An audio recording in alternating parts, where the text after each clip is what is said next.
Water makes up 70 to 90% of the human body, including 95% of blood plasma. Many health authorities recognize that dehydration is one of the most common causes of illness. Chronic dehydration is often part of a chronic disease process. Healthcare costs are spiraling so quickly that the Healthcare Financing Administration predicts that by 2030, Americans will pay over $16 trillion per year. Recently, the World Health Organization ranked the U.S. 37th best in the world in healthcare system performance. Consumer unease with U.S. healthcare grows, and it's no wonder. Americans are rapidly becoming the heaviest people on earth, with overweight Americans now significantly outnumbering those who maintain a healthy weight. Enagic Incorporated, a Japanese company founded in 1974, is trying to make sure that you don't end up being one of these statistics. Enagic has a technology that turns ordinary tap water into Kangen water. Enagic's flagship product is the Leveluck SD501. This amazing water is a highly energized alkaline water produced with a continuous ionized electrolysis water generating system. Enagic is ISO 9001, ISO 14001, and ISO 13485 certified. Along with these certifications, Enagic is a proud member in good standing with the Direct Selling Association. Other awards include the prestigious International Earth Environment University Environmental Award, awarded to select companies for outstanding achievement in environmental services. Kangen water has 3 important properties that distinguish it from regular water. These properties are the antioxidant value, alkalinity, and microclustering property. In the next few minutes, you will learn about each of these properties, as well as other important benefits to having an Enagic ionizer in your home. Oxidation is the rust on a pipe or the breakdown that occurs when you cut an apple and it turns brown. Antioxidants slow down or stop that process and are found in many fruits and vegetables from Mother Nature. The Japanese call this Kangen water. Kangen translates to return to origin. This antioxidant property of Kangen water can be measured with an ORP meter. This digital meter measures the oxidation reduction potential. A positive reading means it is oxidizing, whereas a negative reading means it is not oxidizing or an antioxidant. Let's look at the ORP values of some of the most popular beverages on the market today and compare them along with Kangen water. Go ahead and clean that off now. And when we get our first one, let's go ahead and see what that reading is right there. We've got about a positive 363. We'll go ahead and go into the next one here. Let's get that all cleaned off. We'll bring that right there. And let's see, what are we getting there for a reading? A positive, what, 292, pretty good, 296. I think we're going to go over 300. So we'll go ahead and we'll go to the next one there. Now remember, these are positive numbers. We're looking for a negative number. So this means that all of these are actually oxidizing substances to our bodies. So we'll go ahead and we'll go in here to the vitamin water. And we've got what? A positive 214. Go ahead and put that back in the clean water. Now we'll get over here into the Dasani and we'll see where the Dasani registers. Now the Dasani is a positive 100, 168, 172. As you can see, it's continuing to climb. We're going to be over 200 here in a moment. That's going to continue to go up. We'll go ahead and just clean that one off. And we'll come back here and we'll check the Aquafina. The Aquafina, we've got a positive, look, it looks like about 150 thus far. It's going to keep on going. We're up to about 180. And I think as we sit and watch it, it's going to be the same as the Dasani. It'll continue to climb to over 200. We'll go ahead and bring this over. In fact, I'm going to skip and come right over to the tap water. And we'll come back and do our Kangen water. Now the tap water has a positive 300, what is that number now? 325, 334, over 350. I think we'll find that'll continue to climb to well over 400. And as we sit and watch that go, I think you're going to see that it will. So we'll go ahead and we'll move on to the next. We're going to come back now and let's see what the Kangen water, the 9.5. We'll go ahead and put this in here. Now what we're looking for here is a negative number. And I think you can see right now we are at a minus 349, minus 350. You know, we're riding right around the 349, 350. So minus 350, that is a huge change. Enagic ionizers producing Kangen water had the only beverage with a negative reading and the only one with a powerful antioxidant property. In its natural, healthy state, the human body is slightly alkaline. The majority of beverages being consumed today are acidic. To help yourself maintain alkalinity, you should drink less beverages that are acidic like soda and bottled water and more beverages that are alkaline. Kangen water is your best choice. Let's look at the next property, the alkalinity. Let's go ahead and test the pH of each of these drinks. Now the pH is done where we use actually pH test drops. And these test drops are actually the same drops that you would use to test the pH in a pool. And we're just going to put 4 drops into each of these glasses. Now the pH scale ranges from 0 to 14. And what you want is you want to be on the high side. You want to be as high as you can get. You don't want to be on the low side. So we're going to go ahead here. We're going to stir these up. We're going to stir up this first one here, the Sprite. And you can see on the, basically on the low side of the pH scale, you've got very, very, an orangish color, which is what you don't want. You get into here to the vitamin water. I thought vitamin water was supposed to be good for you. Well, it's got a very low pH to it. We get in here to the reverse osmosis waters. This surprises a lot of people when they actually see this reverse osmosis water. You go to the store and you buy these bottles and you think that it's really good for you, but yet you can see it just doesn't have that much of a pH value. Now this last glass, this is the tap water. Now this tap water here is, it's blue. And some people get excited about that because actually the pH value of this compared to all these other drinks is much better. Much better. But what they don't tell you is that the federal government mandates that tap water be at least 7.0 in pH. And so because of that, they use various chemicals, lyes, and anything they have to put into that water to get it to go to here. In fact, a lot of times when you filter this water, you will actually see that the pH values come back to this range once some of those chemicals are filtered out. So let's see what happens when we actually take some of our 9.5 water here and we just mix a little bit of it right in. Look what we just did to that tap water. We changed that tap water and we took it from an acidic, or actually it was a somewhat neutral state, to a very alkaline state. We're going to do the same thing over here to the Aquafina, and it very quickly turns purple. You can see that. Here we go again.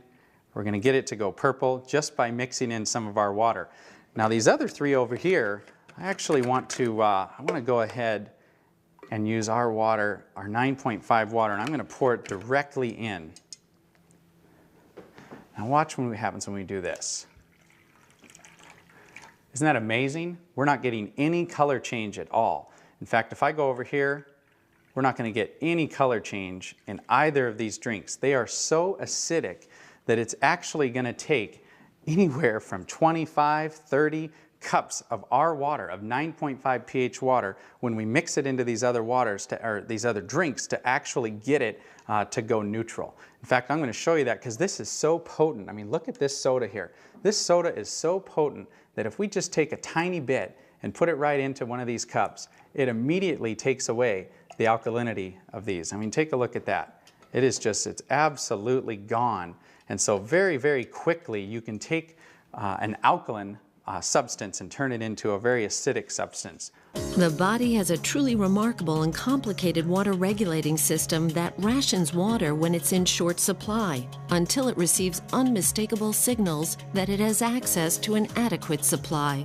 The problem is that some organs, like the brain, are higher on the priority list for water than others. Symptoms are the result of stressed organs that are dehydrated.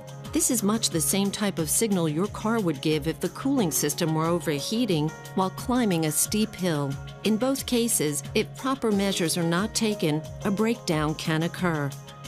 When asked how much water they drink each day, most people answer, "Not enough." We know that we should drink more water, but most of us don't make it a high enough priority. In fact, many people are confused as to how much water a person is supposed to drink. Most doctors will tell you that we should drink 8 8-ounce glasses of water per day. But is it a one-size-fits-all answer? Common sense would indicate that a 250-pound person would need more water to maintain their 75% hydration level than a 125-pound person. And what about someone who is very physically active or someone who works in a hot climate versus a person that is sedentary and perhaps stays indoors the majority of the time? Researchers have discovered that the most consistent trait of long-lived clusters of healthy people on the planet is the water that they drink. In his book, The Water Puzzle and the Hexagonal Key, Mu Shixan, PhD and one of the foremost water authorities in the world, states, hexagonal water is energetically more powerful. It is the obvious biological choice. Kangen water has some of the same properties as hexagonal water. A regular water cluster does not absorb as quickly or as easily as a smaller Kangen water cluster. Kangen water is more readily absorbed by the body and allows for better hydration. This smaller cluster is also why Kangen water tastes so soft and silky. Let's demonstrate the microclustering property of Kangen water. Now we're going to make tea, or attempt to make tea, with a water that is not, it's not hot. We're not going to allow this to steep. It's just a room temperature water. And now I want to make some tea with our 9.5 water. Kangen water 9.5. So we're going to go ahead and run us here another quart of our 9.5 water. We're going to give that first tea just a little bit of time. We're going to let it attempt to make tea from that reverse osmosis water. Remember what we talked about. Reverse osmosis water is what the Japanese call a dead water. It doesn't have any minerals in it at all. And in fact, when you put that water into your body, it can actually deprive your body of some of the essential minerals and nutrients that it has in it, because water, like anything, will balance itself out when it goes into your body. So now we'll just go ahead and take this cup here, and we're going to pour a cup of tea with our water. And I think you already see what is happening here. We have got tea. What I want to do is I want to give this one a little spin. We'll give this one just a little spin here. We'll just stop. Look at that.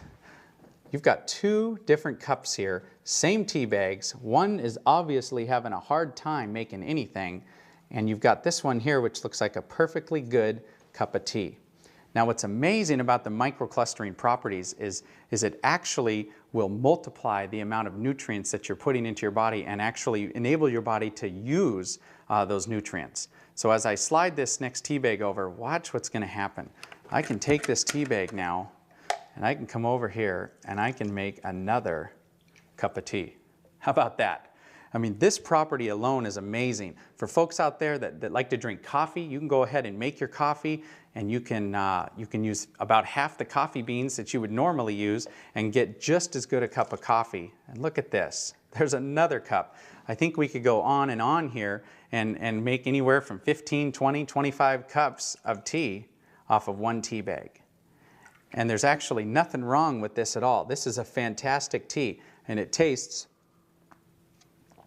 exactly like green tea should taste, and yet it's just regular room temperature water. Let's come back over here to this little guy and let's see what's going on here. He's having a hard time getting started. I don't know too many people that would actually want to drink that cup of tea, but take a little look though. I don't think there was anything wrong with the tea bag. The problem was the water. Many healthcare experts now recommend that you drink a minimum of 1/2 of your total body weight in ounces of water each day. One reason that people don't drink enough water is that all too often water just doesn't taste very good, so we drink other beverages instead of plain water. Unfortunately, many of these beverages are polluting our internal environment and reducing our body's thirst mechanism in the process. This problem has led to one of the largest new industries in America, the bottled water industry. Let's take a look at just one company to see what's happening in this growing industry. Coca-Cola has 30 plants across America bottling their Dasani water. The source of this water is the local municipality. And for your information, the FDA does not require that purified or bottled water have the source of the water listed on the label. This filtered water is then placed into plastic bottles and shipped all around the world. But even if this were the answer to our drinking water problem, it just created another major problem: plastic bottles overrunning the landfills of our nation. The bottling companies want us to believe bottled water is the answer to our water problem, so that we will continue to buy it. Bottled water has now become the second largest beverage segment behind soft drinks. Bottling companies are even trying to make consumers believe by having the word water on the label somehow makes it good for you. Having an Enagic ionizer in your kitchen when you're preparing food will transform your meals from ordinary to extraordinary. From washing your fruits and vegetables, cooking, baking, preparing soups, and more. When you cook with Kangen Water, it will bring out the flavor of all your ingredients. You can also remove chlorine from your water and keep it out of your food as well. Everyday Kangen. Let's prepare some vegetables and take a look at what's being found on our food and in our water.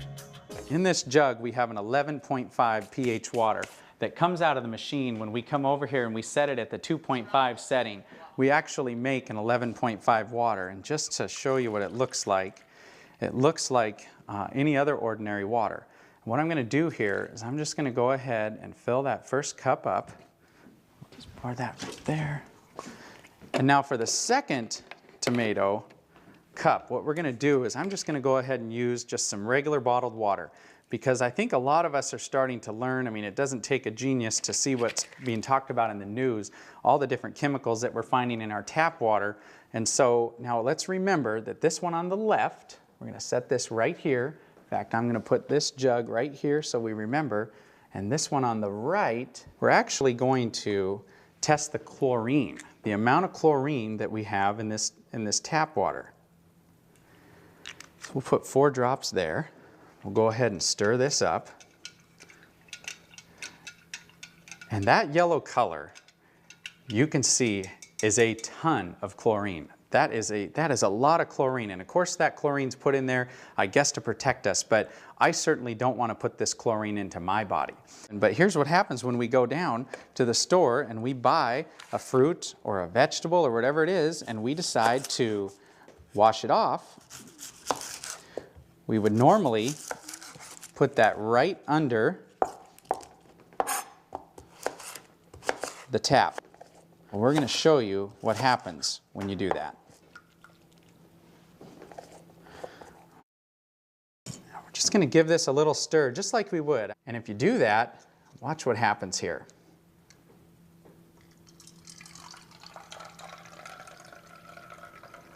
As we pour this out, take a look. What happened to that yellow chlorinated color? You know what happened. It's gone. The reason it's gone is it absorbed right into the onions, which now, of course, we're going to eat. I just put more chlorine drops in there to see how much chlorine's left in that water, and there's none. So let's go back now to these tomatoes and let's see what's happened. Get a couple more glasses here, and let's go ahead and take a little look here. This is what the Dasani. Reverse osmosis water is in a lot of homes. People have these filter systems that are built right in, and basically they do it because they think that that water is very, very good for you. Now, what did we wash off of these tomatoes with that water? I think you can tell it doesn't look like much. That looks like regular old clean water. We'll come over here. Now let's see what we washed off of this first set of tomatoes. Look at that water. That yellow color right there represents the pollutants that we actually have that are on those tomatoes. Typically, you would actually eat these, and if you were to taste the difference between the two, you will not want to eat these tomatoes. I think everybody knows that as you mix water and oil, they don't mix. Just like we've been taught in school, everything we've ever been taught, that's exactly what happens is they don't mix. The oil just floats right to the top. Well, what's pretty amazing about our water is that you've got, we'll take some more of this 11.5 water. This water has cleaning powers that are so amazing that you can actually, when it comes to cleaning those tomatoes, as we saw, it took everything off of those tomatoes. Most of the herbicides and pesticides today are oil-based. So anything that they're putting onto our foods, they make it oil-based so it doesn't wash off when it rains. It makes sense. But when we take our 11.5 water now and we actually pour this into olive oil, look what just happened. That is completely emulsified right in the cup. That's amazing. There's chemists out there that say that's impossible. That shouldn't happen. But look at that. We just emulsified this oil. Talk about cleaning properties. Talk about being able to clean your shower or clean the car or clean anything greasy. You know, if the kids go out and get something on their clothes that they shouldn't have, you're going to be able to cut it and break it down. But this oil, you know, it represents the gunk and the junk in the body. And look at how if we put the right water into our body by putting a high pH water in our body, we can actually take this right out of it. You just saw the 11.0 pH strong Kangen water that is used for cleaning, not just in the kitchen, but in the rest of the house as well. It can break down grease and oil, and it is a great stain remover. While the machine is producing 11.0 pH water, it simultaneously produces 2.5 pH water. The 2.5 strong acidic water is environmentally green. You can use it for personal hygiene and toxic-free cleaning. Many people are concerned with the many chemicals being used in their homes, and this water can help reduce, if not eliminate, those toxic chemicals completely from your home. There are 3 settings for Kangen water: 9.5 pH, 9.0 pH, and 8.5 pH. Depending on what pH level you want to drink, you simply press the keypad on the front of the SD501, and your desired level of pH water will be produced. There is a clean water setting, 7.0 pH for taking medications. The beauty water setting produces a water for skincare, bathing, and numerous other personal hygiene uses. With an SD501 on your counter or hidden under your sink with the under-counter model, you'll be amazed at how many chemicals you can remove from your home. You will be able to consume Kangen water on a daily basis and help the environment by no longer drinking bottled water. Make your home a cleaner and safer place to live. Change your water. Change your life. Start drinking and using Kangen water and experience the difference for yourself.